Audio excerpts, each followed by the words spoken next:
नमस्कार. शंखनाद न्यूज चॅनलच्या विशेष मुलाखत या कार्यक्रमात मी सुनील कुहीकर आपलं स्वागत करतो. आपल्याला सगळ्यांना कल्पना आहे की गेल्या काही दिवसांपासून भारत आणि अमेरिका यांच्यातले संबंध, डॉलरची वाढती किंमत, डॉलरच्या तुलनेत रुपयाची घटत असलेली किंमत, अमेरिकेचं एकूण भारतासोबतचं वागणं, अशा वेगवेगळ्या विषयांवर आंतरराष्ट्रीय स्तरावर चर्चा व्हायला लागली आहे. हे सगळे विषय नेमके काय आहेत हे सर्वसामान्य माणसाला समजेल अशा भाषेत समजून घेण्यासाठी म्हणून आज आपण एक तज्ञ व्यक्ती आपल्या स्टुडिओमध्ये निमंत्रित केली आहे. सुधाकर अत्रे. सुधाकर अत्रे हे बँकिंग आणि फायनान्स या विषयातले अभ्यासक आणि तज्ञ आहेत. वेगवेगळ्या वर्तमानपत्रांमध्ये त्यांचे कॉलम्स फायनान्स या विषयावर प्रसिद्ध झाले आहेत. आज आपण त्यांच्याकडनं या सगळ्या विषयांबद्दल विस्तृतपणे जाणून घेऊया. सर, या कार्यक्रमात आपलं खूप खूप स्वागत आहे. धन्यवाद. आपण या चर्चेला सुरुवात करूया. सगळ्यात पहिला प्रश्न माझा हाच आहे की एकूण गेल्या काही दिवसांमध्ये अमेरिकेचं भारतासोबतचं एकूण वागणं, धोरण, यात काही खरंच बदल झाले आहेत का? हे बघा, जागतिक स्तरावर सर्वात मोठे बदल जे सर्व देशांमध्ये होत आहेत त्याची एक मालिका जर आपण अभ्यास केली तर आपल्या लक्षात येईल की हे बदल खरंच तुम्ही जे म्हणताय ते बदल व्हायला लागले आहेत. साधारणतः जोपर्यंत चीन, रशिया या दोन देशांचा प्रभाव जागतिक स्तरावर खूप मोठ्या प्रमाणात होता, तेव्हा कुठल्याही देशाने स्वतःचे हित जोपासणे, ज्याला नॅशनलिस्ट किंवा राष्ट्रीयत्व असं म्हणत होतो, तर याला लगेच ती किनार येत होती हिटलरची. झालं काय की आता असं झालेलं आहे की प्रत्येक देश, मग तो साम्यवादी, तो कितीही कंठशोष करो की दुनिया के मजदूरो एक हो किंवा काही करो, तो प्रत्येक स्वतःचं हित जोपासायला लागलेला आहे. त्याला अमेरिका पहिलेपासून अपवाद नव्हती, आताही नाही आहे. बदल एक झाला की रशिया आणि चीन यामध्ये जे बदल झाले त्याला आपलं जनमानस समजण्यामध्ये आपण फार उशीर केला. डेंग झियाओपिंग, माओ त्से-तुंग मेल्यानंतर चायनाने जी फक्त चायनाचं भलं कसं होईल हे एवढाच विचार केला. आता त्या मालिकेमध्ये मध्यंतरीच्या काळामध्ये अमेरिकेमध्ये असा एक मतप्रवाह झाला की आपण काही जगाचे पोशिंदे नाही आहोत, आपल्याला आपलं हित जपायचं आहे. त्यामुळे तिथे सुद्धा एक असं मतप्रणाली डेव्हलप व्हायला लागली की पहिले अमेरिका फर्स्ट, किंवा आता जे वापरतात आहे make India, make America great again, मागा, हे त्याचे सगळे फलित आहेत. बर, पण एकूण पर्टिक्युलरली भारतासोबतचा जर विचार केला तर असं म्हटलं जात होतं की आपले पंतप्रधान त्यांच्या प्रचारासाठी मागच्या वेळेला गेलेले होते आणि एकूण ट्रम्प आणि मोदी यांच्या मैत्रीचा, संबंधांचा विचार करून आता एकूण समाज माध्यमांवर किंवा एक सर्वसामान्य जनता जी चर्चा करते भारतामध्ये, किंवा यावेळेला मोदींना शपथविधीला पण नाही बोलावलं, किंवा भारतातले जे लोक तिथे राहतात अमेरिकेमध्ये त्यांना विमानातनं परत पाठवण्याचा मुद्दा असेल, किंवा पर्टिक्युलरली US एडवर आपण नंतर चर्चा करूच, तर तो निधी कपात करणे, त्याचा पण भारतावर एक अप्रत्यक्ष परिणाम होणे, या सगळ्या गोष्टींकडे जर बघितलं तर भारताबाबतीतले त्यांचं धोरण जे आहे ते कठोर झालंय असं म्हणायचं. त्यांचं धोरण एकंदरीत अमेरिका जी लार्जेसी, म्हणजे भी का शब्द वापरत नसतात आंतरराष्ट्रीय राजकारणामध्ये, ती सर्व विकसित देशांबद्दल वापरत असे, ती त्यांचा त्या धोरणात निश्चित बदल झालेला आहे आणि तो ट्रम्पच्या पहिल्याच राजवटीत आपल्याला दिसायला लागला होता.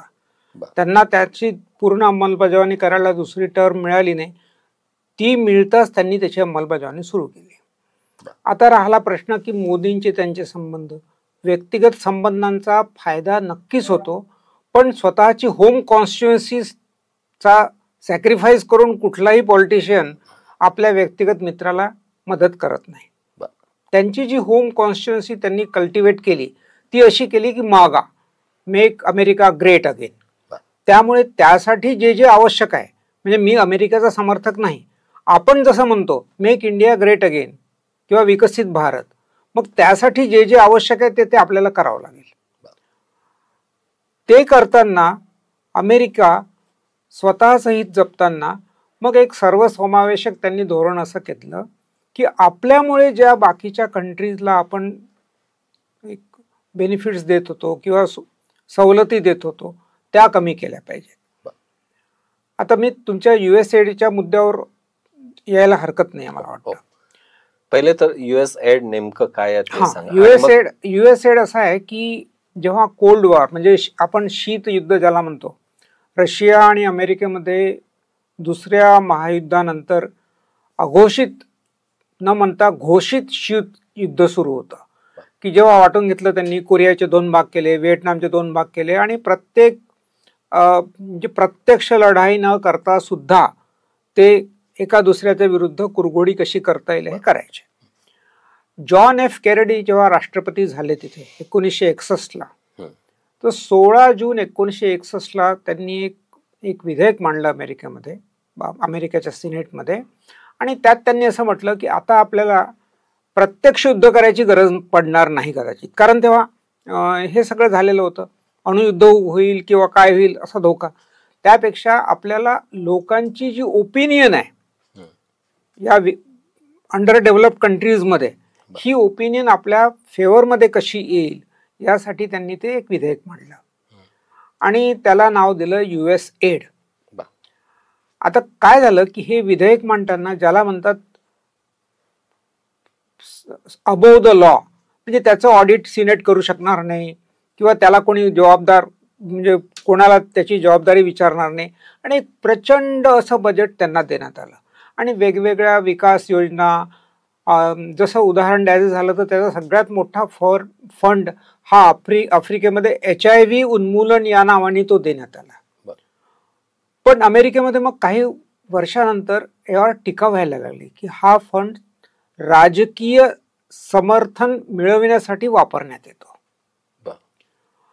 ही टीका झाल्यानंतर ट्रम्पचे जे समर्थक आहेत म्हणजे मस्क वगैरे लोक आहेत, मी थोडा शॉर्ट करतोय त्याला, या लोकांनी एक अभ्यास गट नेमला. त्यांचं असं म्हणणं होतं की ठीक आहे ना, राजकीय समर्थन मिळवण्यासाठी जो आपण ज्याला कॉस्ट बेनिफिट रेशिओ म्हणतो, जितक्या प्रमाणात पैसा खर्च करतो त्याचे आपल्याला रिटर्न्स काहीच मिळत नाहीये, त्यापेक्षा आपण डायरेक्टच त्या देशांशी आपण ऑलरेडी रशिया जो आहे ते रशियन फेडरेशन संपलेलं आहे, आता रशिया कमजोर झालेला आहे, चीनशी आपले व्यापारिक संबंध आहे, मग याची गरज काय आहे. हा एक मतप्रवाह ट्रम्पचे जे सल्लागार होते त्यांच्यामध्ये हा वाढला आणि म्हणून ट्रम्पने इलेक्शनमध्ये जे सांगितलं की एकीकडे मी इकडे अमेरिकन लोकांकडनं टॅक्स वसूल करणार, त्यांच्याकडनं पैसे घेणार आणि ते कुठेतरी आफ्रिकेमध्ये देणार, ते कुठेतरी बांगलादेशमध्ये खर्च करणार, म्हणजे मी 2 नावं यासाठी घेतोय, त्यांच्या खूप मोठी यादी आहे की वेगवेगळ्या देशांमध्ये ते आपले सामाजिक प्रकल्प चालवतात, हेल्थचे चालवतात, कुठे सॅनिटेशन चालवतात, कुठे काय मोठे गोंडस नाव आहेत अगदी असे.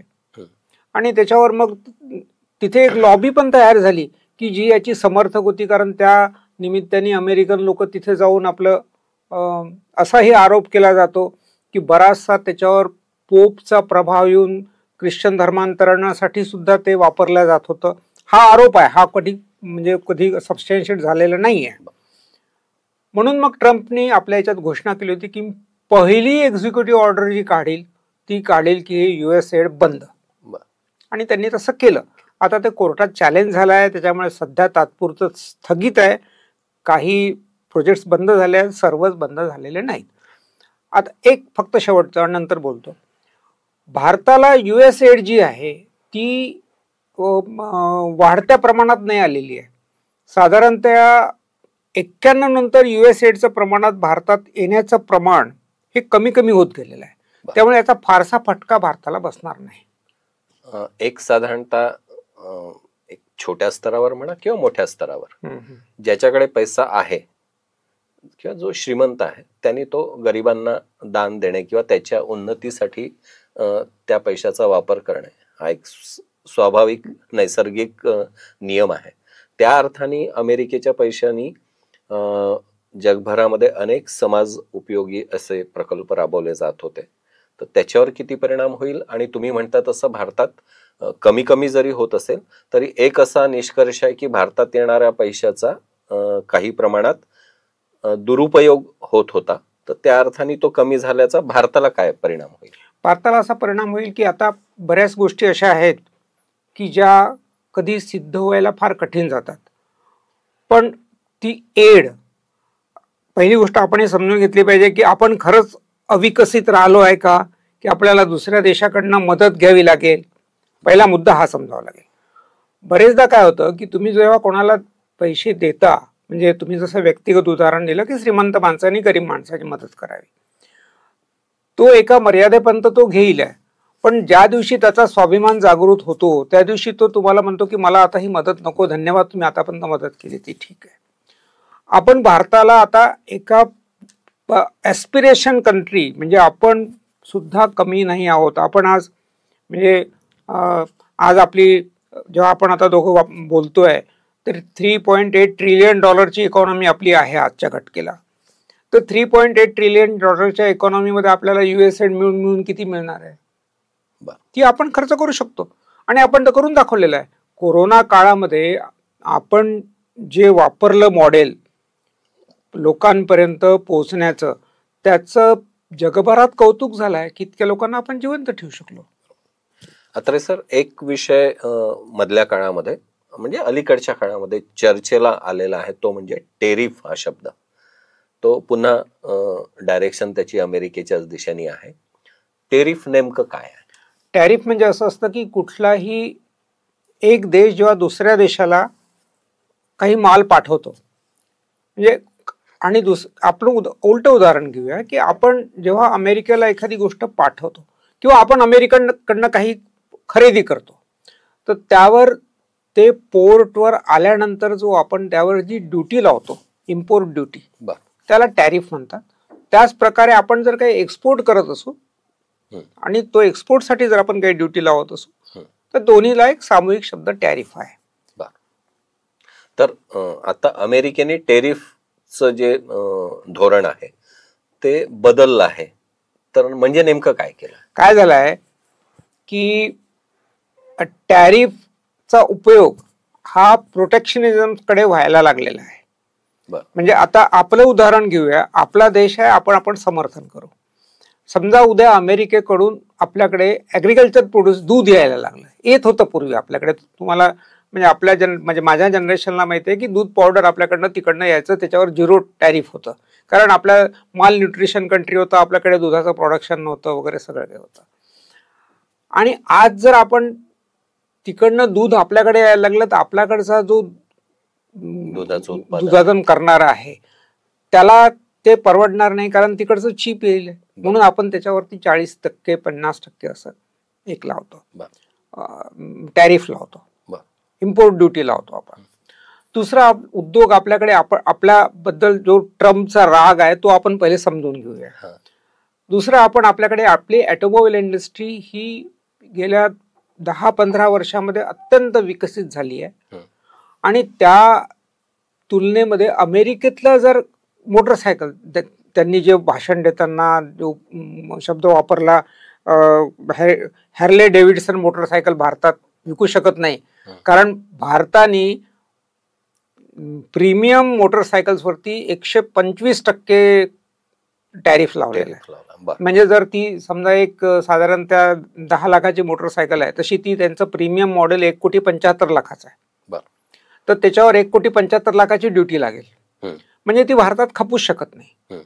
तर यामध्ये आपल्याला आपली मानसिकता समजून घ्यावं लागेल. सरकार कुणाचंही असो, आपण आपला उद्योग जर प्रोटेक्ट करायचा असेल तर त्यावरती लावावं लागेल. आता ट्रम्प काय म्हणतात, आता ही भारताची बाजू झाली, आता आपण ट्रम्पची बाजू समजून घेऊ. ते काय म्हणतात आहे की तुम्ही आमच्या उत्पादनावरती 100% ड्युटी लावाल आणि आम्ही तुमच्याकडनं घेताना आम्ही तुम्हाला 30% ड्युटी लावायची.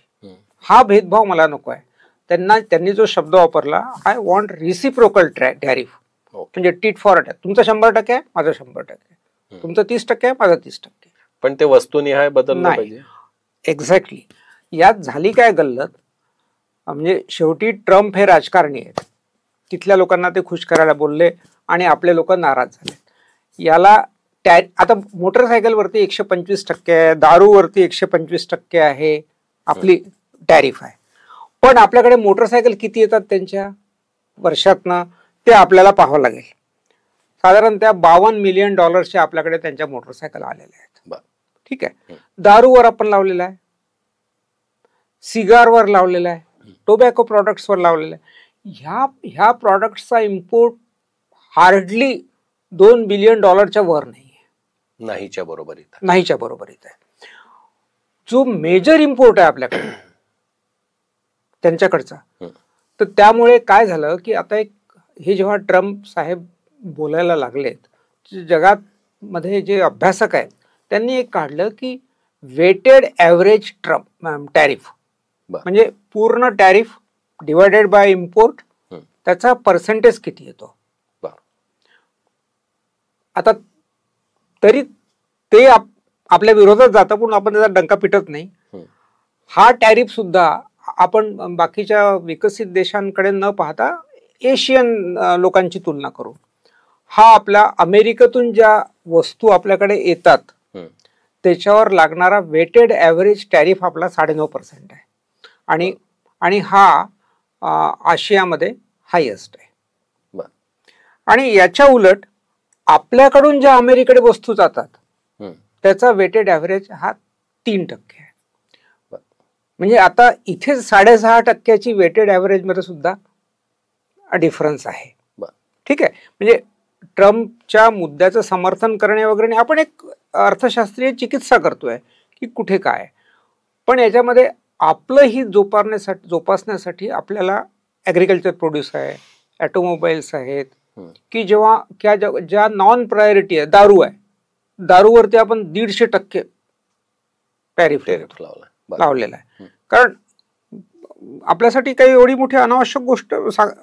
दुसरी सगळ्यात मोठा टॅरिफ त्यांचा जो मुद्दा होता त्यावेळेस अमेरिकेचा की तुम्ही साखरेवर 100% ड्युटी लावता. त्याचं कारण असं आहे की अमेरिकन साखर जर आपल्याकडे आली तर त्याची ती ज्याला स्पायरलिंग किंवा कास्केडिंग इफेक्ट जो राहिला तो भयानक होणार आहे. साखर कारखाने तर अडचणीत येतीलच आहे, आपल्या शेतकऱ्याचं काय होईल. आपल्याला विचार करावा लागेल शेवटी. पण एक मला सांगा की साधारणतः अमेरिकेचा टेरिफचा जो मुद्दा आहे तो पर्टिक्युलरली त्यांची बोलण्याची भाषा बघितली तर चीन आणि भारत हे 2 टार्गेट असल्यासारखे ते बोलतायत. तर भारताने भीती बाळगायची गरज नाही, त्याची गरज नाही आहे. त्याच्यात एक गमतीशीर गोष्ट अशी आहे की काही गोष्टी आंतरराष्ट्रीय राजकारणामध्ये अशा असतात की तुम्ही असं सेग्रिगेट नाही करू शकत की मी भारताला ही सूट देतोय, चीनला देणार नाही, मेक्सिकोला देईल, याला देणार नाही. अशी चीनवर त्यांचा राग स्वाभाविक आहे. कारण चीननी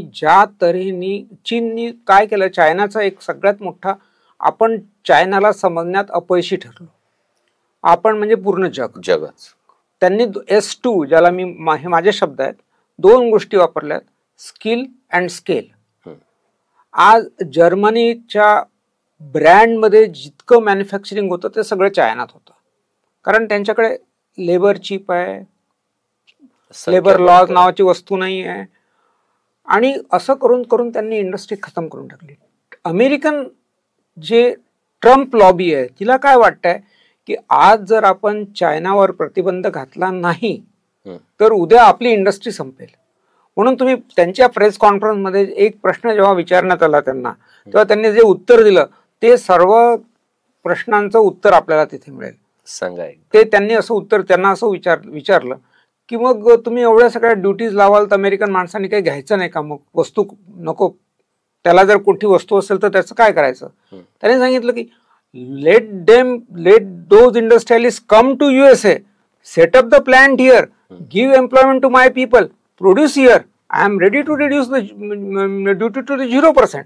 म्हणजे त्यांचा उद्देश आहे की माझ्याकडची इंडस्ट्री ही इथे फ्लरिश झाली पाहिजे. त्यांना जो धोका वाटतोय तो चीनचा वाटतोय. अमेरिकेचं म्हणजे अर्ध अमेरिका चिनी वस्तूंनी बाजारपेठ भरलेली आहे. आणि सगळेजण अभ्यास करताना जर्मनीचा अभ्यास करतात. आपल्या काळामध्ये आपण जेव्हा वाचत होतो की जर्मन ऑटोमोबाईल इंडस्ट्री सगळ्यात बलाढ्य होती, ती पूर्ण आता क्रिपल झालेली आहे. म्हणजे जर्मन जीडीपीचा ग्रोथ रेट भारतीयांना खरंच थोडा अभ्यास करायला पाहिजे की निगेटिव्ह जर्मन जीडीपी कधी येईल हे कोणी स्वप्नातही पाहिलं नव्हतं, कोणी सांगितलं असतं तर विश्वास नव्हता ठेवला. आता एक मुद्दा आहे, म्हणजे जसं टेरिफची चर्चा सुरू आहे तसाच एक विषय आहे ब्रिक्स परिषदेचा. तर तुमच्या अभ्यासातून एक गोष्ट जाणून घ्यायला आवडेल की ब्रिक्स परिषद जी आहे तिच्या स्थापनेमागचा नेमका उद्देश काय होता जेव्हा ती स्थापन झाली? त्याला खूप मोठा इतिहास आहे. गोल्डमॅन सॅचेस नावाची एक कन्सल्टन्सी फर्म आहे अमेरिकेमध्ये.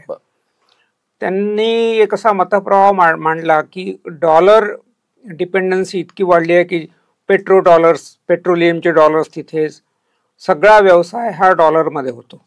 त्यामुळे एक ऑल्टरनेटिव्ह, ज्याला पर्यायी व्यवस्था कुठली तरी निर्माण जर केली नाही तर उद्या जर काही अमेरिकन डॉलर्सला काही धोका पोहोचला तर जागतिक अर्थव्यवस्था पूर्ण त्यांच्यासमोर 1918ची जी आपण ज्याला पहिली मंदी म्हणतो जगातली, तिचं उदाहरण ते नेहमी द्यायचे. मग त्यानंतर तो विषय थंड्या बसतात गेला. आपल्या सर्वांना माहिती आहे की 2008ला जो प्रचंड प्रमाणात विस्फोट झाला, ज्याला सब प्राईम क्रायसिस म्हणतात अमेरिकेमध्ये, म्हणजे ज्याला भ्रमाचा अर्थव्यवस्थेचा फुगा फुटला असा. बरोबर. आणि ज्याबद्दल असं वापरलं जायचं की टू बिग टू फेल. ह्या ज्या सगळ्या बँका होत्या अमेरिकेतल्या मोठ्या मोठ्या, ह्या सगळ्या सिटी बँक सारखी बँक फेल झाल्यात सर्व काही. आणि काय झालं की 91 नंतर करण्याच्या वाटेमध्ये अर्थव्यवस्था अशा झाल्यात सर्व की एकीकडे जर शॉर्ट सर्किट झालं तर पूर्ण घरातले जसे दिवे जातात तशा धडाधड सगळ्या अर्थव्यवस्था कोलमडायला लागल्यात. बरोबर. 2008ला. मग 2009ला जेव्हा हे सगळ्या घटना घडल्यात, पुन्हा या थॉट प्रोसेसला, या विचाराला एक हे झालं आणि याच्यामध्ये चीननी पुढाकार घेतला ही परिषद स्थापन करा. पण काय झालं की चीनला जो विरोध होता जगामध्ये, चीनबद्दल लोक अजूनही साशंक असतात, कारण त्याला आयरन कर्टन कंट्री म्हणतात आजच्या घटकेला. तिथे काय सुरू आहे कोणालाच माहिती नाही. त्या मानाने रशियाचं विघटन झाल्यानंतर रशिया बराच का ग्लासनोस्ट, तुम्ही हा शब्द ऐकला असेल. ग्लासनोस्ट म्हणजे पारदर्शकता, की बा आपल्या देशात काय घडतंय बाहेरच्यांचा हस्तक्षेप नको, पण आपण काय करतोय हे कळलं पाहिजे. मग 2009 साली चीन आणि रशिया या दोघांनी असं संगनमत केलं की ही कॉन्फरन्स आपण रशियात घ्यायची. आणि ही एक कॉन्फरन्स रशियामध्ये 4 देशांची फक्त, ब्राझील, इंडिया, चायना, नंतर ब्रिक आणि रशिया. ब्राझील, रशिया, इंडिया आणि चायना. आणि याचं सुरुवातीचं नाव ब्रिकच होतं. ही कॉन्फरन्स झाली. त्याला आपले मनमोहन सिंग पण गेले होते. म्हणजे रशियाचे अध्यक्ष, चायनाचे अध्यक्ष, भारताचे पंतप्रधान हे सगळे तिथे बसले आणि यांनी असं ठरवलं की एक ग्रुप फॉर्म करायचा आणि तो केला. कालांतराने त्याच्यात साऊथ आफ्रिका आलं म्हणून ते ब्रिक्स झालं. त्याच्यात कालांतराने 5-6 देश अजून आले, मग ते ब्रिक्स प्लस असा शब्द वापरतात आता सगळ्यांना हे करण्यापेक्षा. आणि यांनी आता ही झाली पार्श्वभूमी. झालं काय की याच्यामध्ये एक असं लक्षात यायला लागलं की ही सगळी ब्रिक्स कम्युनिटी जी आहे ती अमेरिकेला शह देण्यासाठी बनवण्यात आली असा अमेरिकेचा एक समज व्हायला. हा केव्हा झाला की यांनी एक बँक स्थापन करायचा, ब्रिक्स बँक, तिला वेगळं नाव दिलं होतं, आता मला एक्झॅक्टली आठवत नाही, की या देशांची एक बँकच वेगळी करायची आणि मागे पुढे तिची करन्सी सुद्धा वेगळी करायची. म्हणजे इकडे डॉलर बद्दल त्यांनी एकही शब्द वापरला नव्हता, पण हा सगळा प्रकार डॉलरला शह देण्यासाठी आहे असं अमेरिकन लोकांचं मत व्हायला लागलं. आणि आता जे पहिल्यांदा मी जे वाक्य वापरलं, अमेरिका फर्स्ट, ही ट्रम्पची नीती असल्यामुळे त्यांचा सर्व राग जो आहे तो त्या ब्रिक्सवर कुठेतरी असा एक सिम्बॉलाइज झाला. एकतर जगामध्ये 2 देश आपसामध्ये व्यवहार करत असताना अमेरिकन डॉलरची गरज त्यांना का पडावी हा प्रश्न, म्हणजे हा विचार डोक्यात घेऊन जर दोन देश आपसात व्यवहार करत असतील तर अमेरिकेला त्याचं वाईट वाटण्याचं तसं काही कारण नव्हतं. पण डॉलरला धक्का पोचताय म्हटल्यावर त्यांची भूमिका बदलली. तर या परिषदेचं पुढचं भवितव्य नेमकं काय राहील?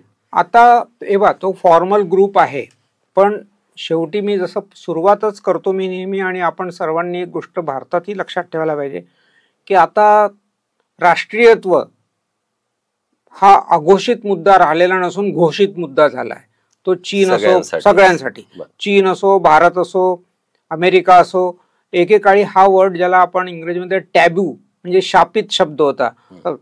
म्हणजे आपल्याच देशातले जी सर्वात मोठा पक्ष आहे तो राष्ट्रीयत्व म्हटलं की त्याला हिटलरची, नाझीची आठवण येत होती.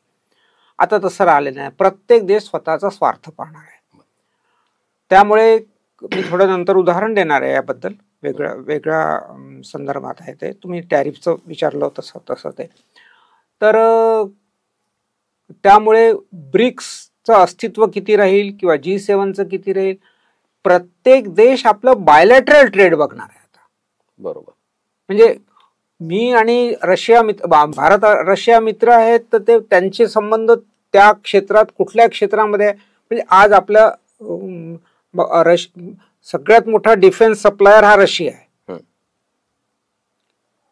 बरोबर. पण सर्वात मोठा आपला एक्सपोर्टर, आपण ज्याला फार्मा इंडस्ट्रीचा एक्सपोर्ट म्हणतो, तो अमेरिका. म्हणजे अमेरिकेतला माणूस, असं म्हटलं जातं की आपल्याकडे अमेरिकेतला भारताचा, जर भारताला pharma capital of the world म्हटलं जातं, तिथला माणूस जिवंत आहे तर इंडियन फार्मामुळे आहे.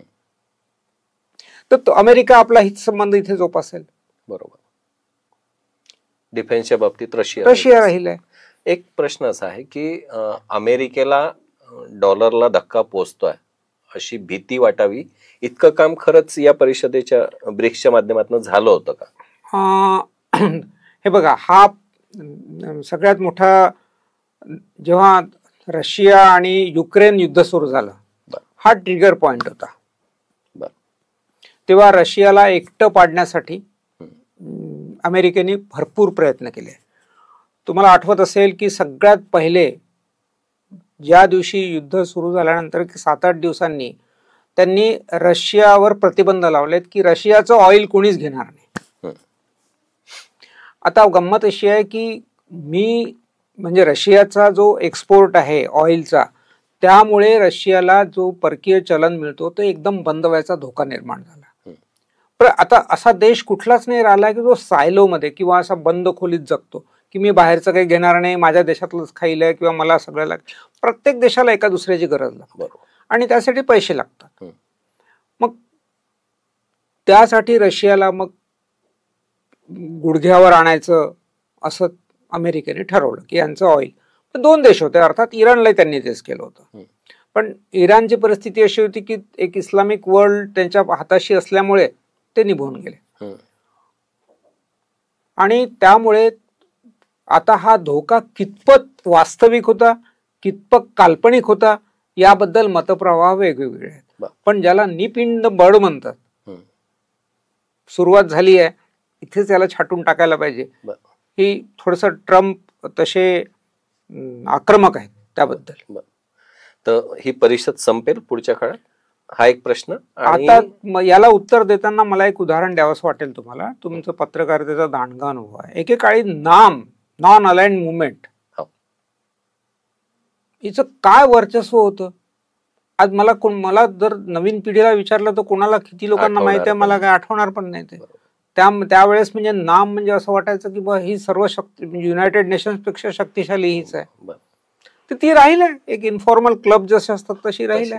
तेवढंच त्याचं महत्व. भारतावर त्याचा काय परिणाम होईल? भारतावर होणार नाही. भारताने काय झालं की मुत्सद्देगिरीचा उत्कृष्ट नमुना जर असेल तर भारताने हे वापरलंय. म्हणजे आता जेव्हा आपल्याला उदाहरण द्यायचं झालं, ते आपल्याकडच्या जनमानसाला ही गोष्ट माहिती नाही आहे की आपण रशियाशी, अमेरिका आणि रशिया दोघांशी बॅलन्स संबंध ठेवले. आता जेव्हा अमेरिकेवर प्रतिबंध लावले तर ते जे ऑइल होतं जे अमेरिकेला ते विकत होते, म्हणजे त्यावर अमेरिकेने खूप आकडा तांडव केलं की आम्ही प्रतिबंध लावले असताना सुद्धा ते घेता. त्यावेळेस नायमेक्स क्रूड म्हणून एक जो बेंचमार्क रेट असतो ज्यावर पेट्रोलियम प्राइस ठरते, तर तिथे $80 पर बॅरल प्रमाणे रेट्स होते.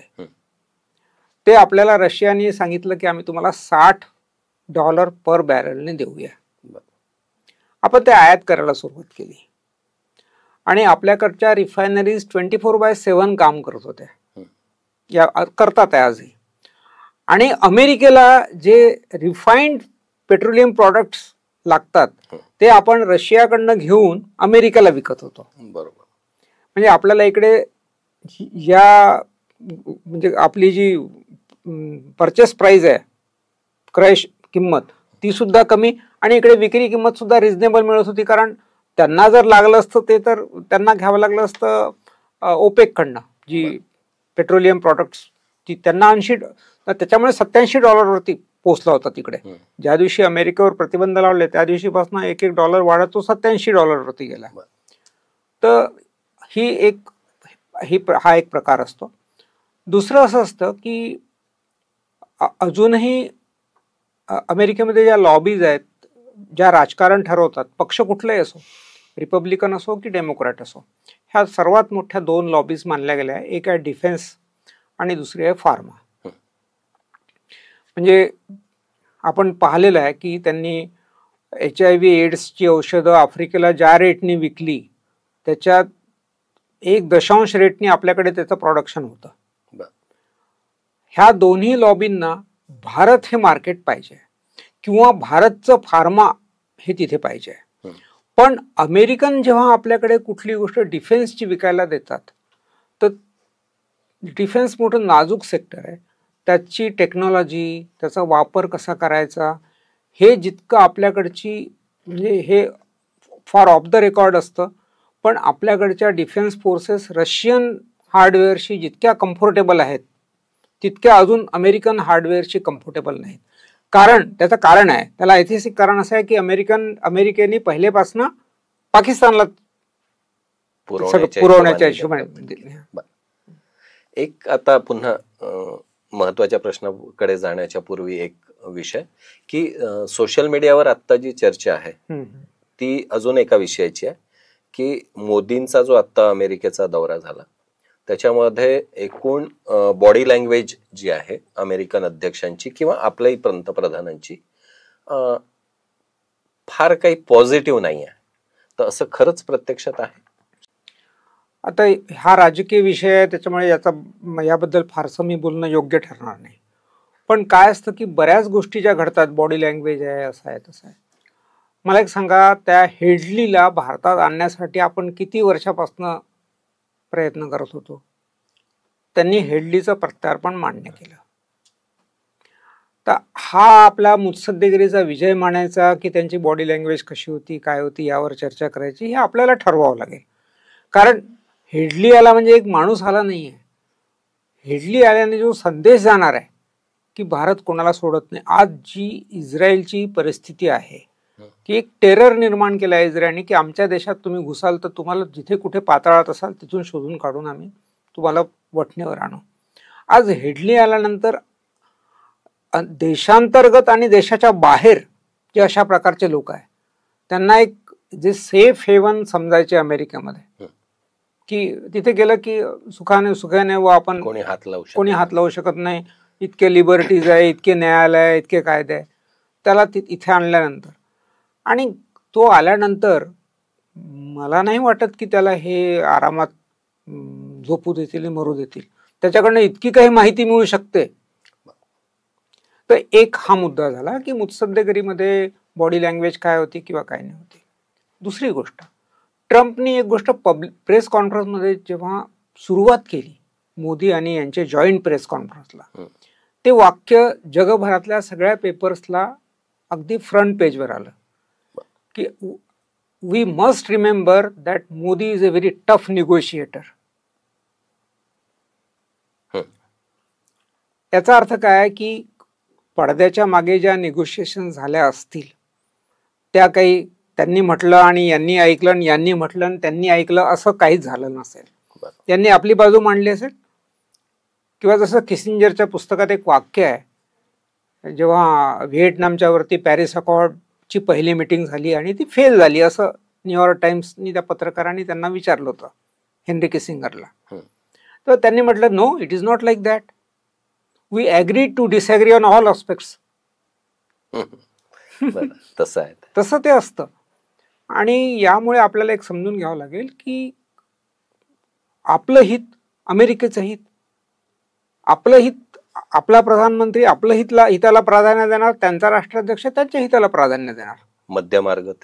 आणि त्यात मग आपल्याला काय मिळवून घ्यायचं आहे हे आपल्याला बघावं लागेल.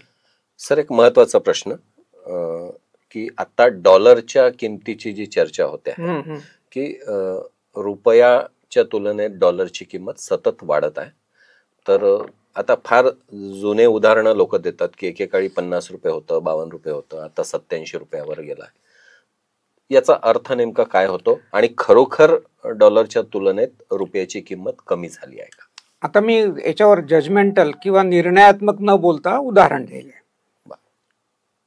डॉलरची किंमत 1947 साली किती होती किंवा भारताच्या रुपयाची किंमत किती होती ही स्थिर कधीच राहू शकत नाही.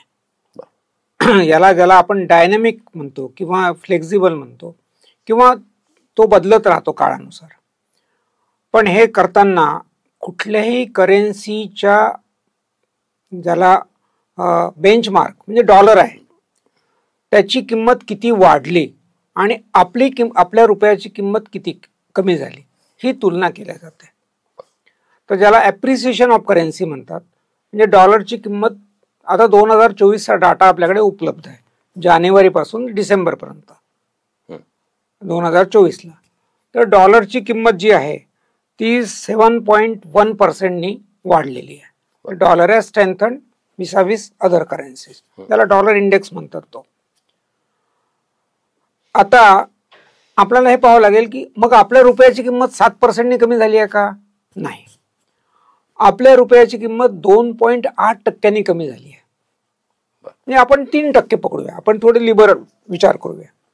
त्यांचा 7% वाढला आहे आणि आपला 3% कमी झालेला आहे. त्यामुळे जागतिक स्तरावर म्हणजे आत्ता ज्या भारतामध्ये इन्व्हेस्टमेंट करणारे लोक आहेत, अमेरिकन इन्व्हेस्टर, ते असं म्हणतात की Indian rupee is over valued by 4%.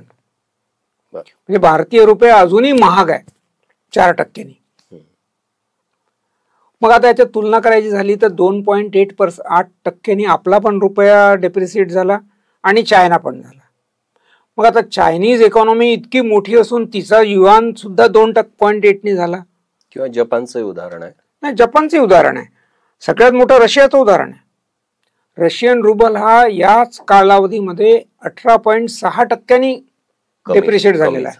त्या मानाने आपण 2.8 म्हणजे आता त्याच्यात एक दुसरं उदाहरण मी देऊ शकतो तुम्हाला की आपली इकॉनॉमी ही किंवा आपला फॉरेक्स रिझर्व हा जवळपास $650 बिलियन होईल मार्चमध्ये. तर त्यामध्ये हे 2.8% म्हणजे वगैरे याने फारसा फरक पडेल असं वाटत नाही मला. म्हणजे अजूनही रघुराम राजन सारखे व्यक्ती म्हणतात की आपला रुपया अजून पडायला पाहिजे. बरं, म्हणजे ही सर्वसामान्य माणसाला न कळणारी भाषा आहे. त्याच्यात मग आपण एक सर्वसामान्य माणसाला एक भाषा एक उत्तर देऊया. आज तुम्ही $1 वस्तू अमेरिकेला निर्यात केली तर तुम्हाला जानेवारी 24ला $82 मिळायचे. आज तुम्ही तोच कॉन्ट्रॅक्ट तुमचा $1 आहे तर तुम्हाला $87 मिळतात आहे. आपली या वर्षीची निर्यात जी आहे ती 600 म्हणजे मार्च 25 पर्यंत एस्टिमेटेड फिगर ही 700 कोटीची आहे. आणि आपली जी आयात होणार आहे ते $800 कोटी होणार आहे, बिलियन सॉरी, $800 बिलियन आणि $700 बिलियन. म्हणजे आपली ट्रेड गॅप ही $100 बिलियन राहील. आता जे आपले एक्सपोर्टर आहेत ते तर वाट बघत आहेत अजून की हा 90 केव्हा होतो. बर, अच्छा. त्याच्यामुळे सामान्य माणसाला समजताना एक समजलं पाहिजे की यासाठी सगळ्यात मोठी गोष्ट आहे की आपली निर्यात वाढवणे हा त्याच्यावरचा उपाय आहे. त्याला जेव्हा डॉलर घ्यायचा असतो तेव्हा त्याला तितके पैसे मोजावे लागतात, त्याच्यामुळे त्याला ती किंमत किंवा एकूणच वर्तमानपत्रांच्या जगतात मीडियामध्ये जी काही किंमत येते त्याच्यावरून तो ठरवतो की कमी झाली की जास्त झालं. वास्तविकता तुम्ही सांगितली आहे. खरं म्हणजे अत्रे सरांचं ज्ञान नॉलेज इतकं आहे की त्यांच्याशी ही चर्चा अजूनही सुरू राहावी असं वाटणं स्वाभाविक आहे, पण कालमर्यादा लक्षात घेता कुठेतरी थांबलं पाहिजे. त्याच्यामुळे ही चर्चा आपण इथेच थांबवू. अत्रे सर, आपण शंखनाच्या निमंत्रणावरनं या ठिकाणी आलात, आपले खूप खूप आभार. नमस्कार, धन्यवाद.